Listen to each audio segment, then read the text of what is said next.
क्या पूरी दुनिया के पूर्वज एक ही थे? क्या सभी मानव अफ्रीका से ही आए? यह बात हमें कैसे पता लगेगी? मानव इतिहास पर आधारित इस श्रृंखला के पहले खंड में इन प्रश्नों के हल ढूंढते हैं। हमें मालूम है कि हम कहां पैदा हुए, लेकिन क्या हमने खुद को पैदा होते हुए देखा? हमने शायद पुराने एल्बम में तस्वीरें देखी होगी, उनसे हमें पता लगा होगा कि हम बचपन में कैसे दिखते थे। हमारे माँ बाप बचपन में कैसे थे, यह कैसे पता लगेगा? अगर उनके पास एल्बम ना हुई तो शायद दादी या नाना से पूछकर पता लग जाए।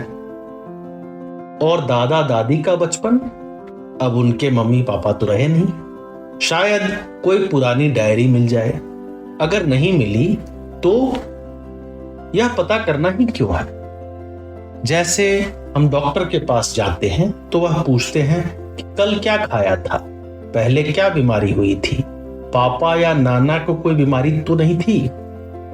वह आज की बीमारी का पता कल को अच्छी तरह समझकर ही लगा सकते हैं।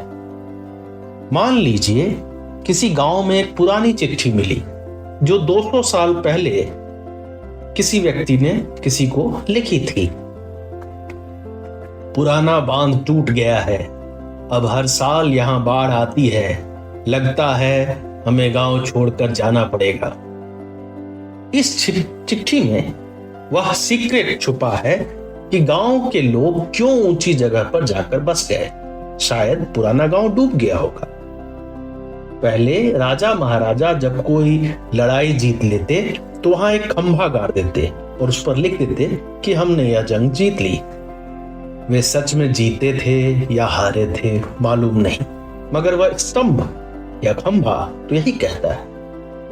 कभी कभी राजा किसी से कहकर पूरी किताब ही लिखवा लेते कि उन्होंने कैसे युद्ध जीता। जब वह लिख पढ़ भी नहीं पाते थे तब भी अपने चिन्ह, अपने फुटप्रिंट्स छोड़ जाते थे। हमें हर पत्थर, हर दीवार, हर नदी, हर पहाड़ पर वे सबूत ढूंढने हैं, तभी तो हमें आज की बीमारी का पता लगेगा। आज से 20-30 लाख वर्ष पहले हमारे पूर्वज अफ्रीका के जंगलों में रहते होंगे। वे उन दिनों अन्य पशुओं की तरह जंगल के ही फल या पत्ते खाते होंगे। जब उन्होंने आग बनाना सीखा होगा और जब वे पत्थर को घिसकर हथियार बनाने लगे होंगे तो वे शिकार भी करने लगे होंगे। उनके घर कैसे होंगे, किस गुफा में रहते होंगे या किसी घने पेड़ की छांव में रहते होंगे। लाखों वर्षों तक वे यूं ही शिकार करते अफ्रीका में घूमते हैं। एक दिन घूमते घूमते अफ्रीका से निकलकर आज के इजराइल की तरफ आ गए। वहां से किसी दिन भारत आए, यूरोप चले गए, ऑस्ट्रेलिया चले गए, अमेरिका चले गए। हमें कैसे मालूम कि वह किस रास्ते से कहां कहां आए? मान लेते हैं कि एक लड़की थी अमला। उसका परिवार पूर्वी अफ्रीका के जंगलों में रहता था। एक दिन कुछ मौसम खराब हुआ तो सब भागने को मजबूर हुए। अमला का परिवार कई महीने जगह बदलता रहा। वे जहां जहां रुकते वहां कुछ पत्थर के औजार बनाते और वहीं छोड़कर अगली जगह चले जाते। कुछ मिट्टी के बर्तन भी वहीं छोड़ देते। ये पकी हुई मिट्टी और पत्थर हजारों वर्षों तक ज्यों के त्यों रह जाते हैं। हम अक्सर कुल्हड़ में चाय पीकर खुश होते हैं कि वह प्लास्टिक की तरह नहीं है, वह मिट्टी है और गल जाएगी। सच तो यह है कि उस कुल्हड़ को वापस मिट्टी बनने में सदियों लग जाएंगे। अमला ने जिन कुल्हड़ों में पानी पिया होगा वह वहीं कहीं मिट्टी में आज भी गड़ी मिल जाएगी। उन कुल्हड़ों से ही उसकी पूरी यात्रा थोड़ी थोड़ी समझ आ जाएगी। जो लोग इस तरह पत्थर, मिट्टी के बर्तन आदि ढूंढते रहते हैं उन्हें हम पुरातत्ववेत्ता या आर्कियोलॉजिस्ट कहते हैं। ऐसे ही एक व्यक्ति एक दिन ट्रेन में बैठ के भोपाल से इटारसी जा रहे थे। उन्हें ट्रेन की खिड़कियों से कुछ अजूबे चट्टान नजर आए। वो वहीं उतर गए। जब उन चट्टानों तक पहुंचे तो उन्हें कई गुफाएं दिख गई। उनमें एक स्थान पर लाल रंग से बने चित्र दिखे जिसमें कुछ लोग शिकार के लिए तीर धनुष हाथ में लेकर खड़े थे। ऐसे ही चित्र यूरोप में मिले, इजराइल में मिले, अफ्रीका में मिले, इंडोनेशिया में मिले। उस समय यह चित्र ही उनकी भाषा थी। जिन वैज्ञानिक की मैं बात कर रहा हूं वो भोपाल के निकट भीमबेटका में उतरे थे। वहां 5 से 10 हजार वर्ष पहले बनाए हुए भित्ति चित्र मौजूद है। क्या वाकई ये कमला थी और उसका परिवार अफ्रीका से चलकर पूरी दुनिया में पसर गया? हम हर दिन घर नहीं बदलते, हर दिन तो क्या हर महीने भी नहीं बदलते, लेकिन हमारे पूर्वज अपनी जगह बदलते रहते थे। बेहतर फलों के लिए, बेहतर शिकार के लिए, बेहतर जगह छुपने के लिए, जहां घने जंगल हो, लंबी घास हो, आसपास कोई नदी हो। वे ऐसे स्थान तलाशते तलाशते सैकड़ों किलोमीटर चले जाते, या उनकी मर्जी कि नई जगह पर टिक जाएं या वापस पुरानी जगह पर लौट जाएं। इसे खानाबदोश या नोमैडिक लाइफ कहते हैं। जब अमला का परिवार अफ्रीका से चलकर आज के अरब या भारत तक आया होगा तो उन्हें कितना वक्त लग गया होगा?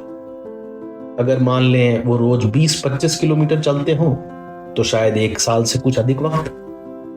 अगर वह महीना 2 महीना रुक कर चलते हो तो शायद 5-10 साल। उनको कोई जल्दी तो थी नहीं, उन्हें पता ही नहीं था कि कहां जा रहे हैं। शायद अमला का परिवार कभी पहुंच ही ना पाया हो।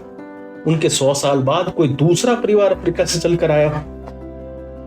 जब वे भारत आए तो क्या उन्हें किसी दूसरे आदमी का परिवार मिला? ऐसा परिवार जो उनसे पहले से अफ्रीका से भारत आ चुका हो, या एक ऐसा आदमी जो भारत के अंदर ही इवॉल्व हुआ हो? एक आर्कियोलॉजिस्ट यानी पुरातत्वविद को नर्मदा किनारे घूमते हुए कुछ मानवों की हड्डियां मिली जो 2-2.5 लाख वर्ष पुरानी थी। वह नर्मदा स्त्री कहलाई। इसी तरह तमिलनाडु में एक 1.5 लाख वर्ष पुराने बच्चे की हड्डी मिली। उनके जैसे कई और मानव भारत में रहे होंगे।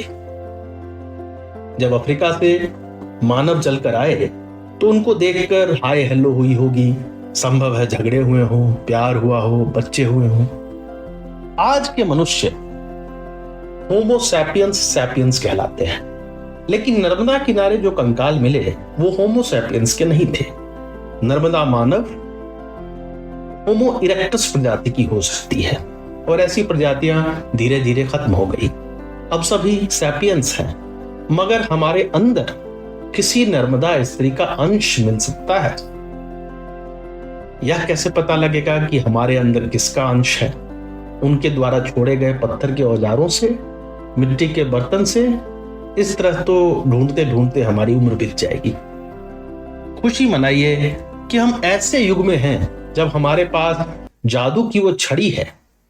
हमें कहीं कुछ ढूंढने की जरूरत नहीं। हमारे मुंह के अंदर एक रुई डालकर लार यानी सलाइवा का एक सैंपल लेकर हजारों वर्ष पुराने पूर्वज का पता निकल आएगा, जो कि उस सलाइवा में हमारा डीएनए है। कई बड़े परिवार के लोग एक बड़े घर में रहते हैं। 3 पुश्तें एक साथ भी रहती हैं। उनके पड़ोस में उनके दादा के भाइयों का परिवार रहता है। इस तरह पूरे गांव में एक बड़ा परिवार रहता है जिनके पूर्वज कभी एक रहे होंगे।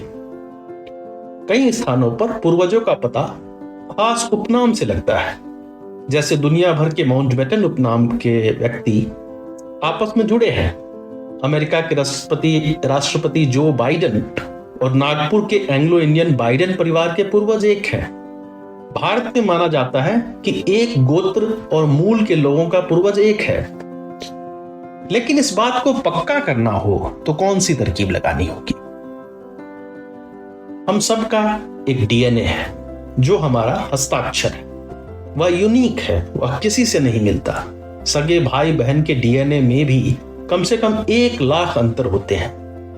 एक परिवार के 2 व्यक्तियों में 2-3 लाख अंतर मिल सकते हैं। हमारे माता पिता से भी हमारा डीएनए अलग होता है। यूं समझ लें कि माता और पिता ने ताश के पत्तों की 2 गड्डियां सामने रखी और मिलाकर शफल कर दी।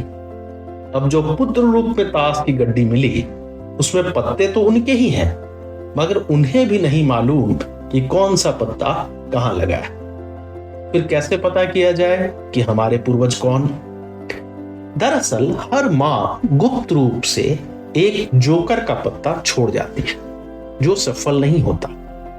इसे माइटोकॉन्ड्रियल डीएनए कहते हैं। यह पत्ता हमारी माँ, हमारी नानी, हमारी परनानी और हमारे सभी मातृ पूर्वजों से बिना अदल बदल कर चलता आ रहा है।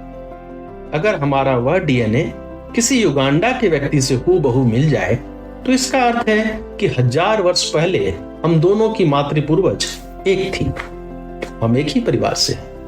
लेकिन इस पत्ते से दादा या परदादा का पता नहीं लग सकता, उसके लिए दूसरी तरकीब है। पिता भी एक सीक्रेट जोकर का पत्ता छोड़ते हैं। वह वाई क्रोमोसोम डीएनए कहलाता है। वह एक पुरुष से दूसरे पुरुष तक बिना अदल बदल कर जाता है। अगर उसका मिलान कर लिया जाए तो यह पता लग जाएगा कि किन दो पुरुषों के पितृ पूर्वज एक हैं। लेकिन इससे क्या हासिल होगा? अगर दुनिया के सभी मनुष्यों के पास ऐसे जोकर के पत्ते हैं और ये कभी बदले नहीं गए तो सबके पूर्वज तो एक ही हो जाएंगे, बाइबल के आदम हव्वा की तरह। कोई यह भी कह सकता है कि एक नहीं 100 अलग अलग आदि पूर्वज होंगे, उन सब ने अपने अपने ब्रांड के जोकर पत्ते आगे पास किए होंगे, यानी 100 आदम और 100 हव्वा। लेकिन क्या यह नहीं हो सकता कि कोई इस मध्य चुपके से पत्ते बदल देता हो?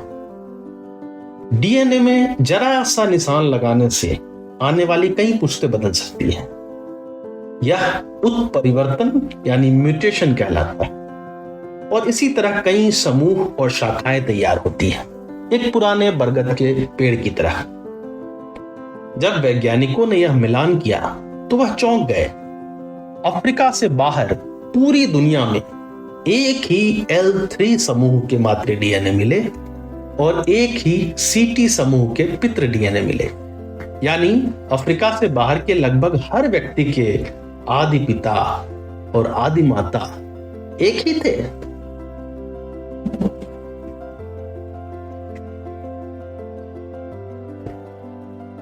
एक प्रश्न। एक विद्यार्थी विक्रम अपने पूर्वजों का पता लगाना चाहते हैं। इनमें से किस पूर्वज का पता न वाई क्रोमोसोम से लग सकता है और न माइटोकॉन्ड्रियल डीएनए से? पहला विकल्प है नानी, दूसरा विकल्प है दादी, तीसरा विकल्प है दादा, चौथा विकल्प है परदादा।